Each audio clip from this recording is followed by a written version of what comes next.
I want to talk real quick about the windscreen. Windscreen is, I use 3 layers of heavy-duty aluminum foil. The reason why I put 3 layers is, see this screen? I've used this for over a year, and it stands up over the test of time if you put 3 layers and then fold over the edges so that you secure it, and then punch a row of air intake holes on the bottom. You can fold it to different heights so that you can do different levels up the side of the cooking pot. If you got real windy days, you can unfold it completely, or you could fold down a little bit from the top so you get a windscreen that's not as high, and you can fold it again and wrap it around your stove, securing with a rubber band for storage. So that's how I use a windscreen. Another thing about a windscreen is the air intake holes on the bottom. If you set up the windscreen so that the air intake holes are on the bottom, you'll get a little shorter burn times. I always form it around the stove like this so I get a nice fit. Remember, you want to totally encompass the stove when you're ever using the windscreen. Don't set it open like this. Set it like this, you get better, more efficient burns because it retains the heat, so it becomes almost a 3-wall stove if you're using the 2-piece stove together, and the radiant heat is then reabsorbed back into the stove. You get actually a hotter flame. I want to talk real quick about adjusting the air intake holes, the 4 main holes on the bottom of the stove. You can close them down to reduce the airflow into the stove, giving you longer burn times.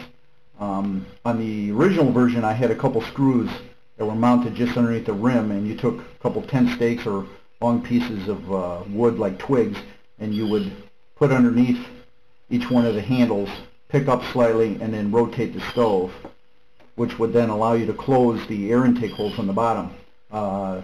This version, or the latest version, those are no longer there. You still can close the air intake holes real simple. Again, take 2 tent stakes or a couple long twigs, just put them underneath the rim as the fire is going. You do not want to adjust the air intake holes until after the fire is going. And you just put underneath the rims, and you squeeze in lightly, pick up just a little bit, and then rotate the stove. And this will allow you to open and close the air intake holes at the base. So that's basically how you can control the airflow into the stove. Now I want to describe to you how to use the backup alcohol stove and use the outer burning chamber as the pot stand. Use only the outer chamber, drop in the lid, take 2 clothes hangers, and you'll have to make these yourself, and make them long enough so they'll extend through the stove, and bend over the ends so that they won't draw through the small little intake holes on the side here. And basically just extend them through the little air intake holes on the top stove. Flip it over. Make sure these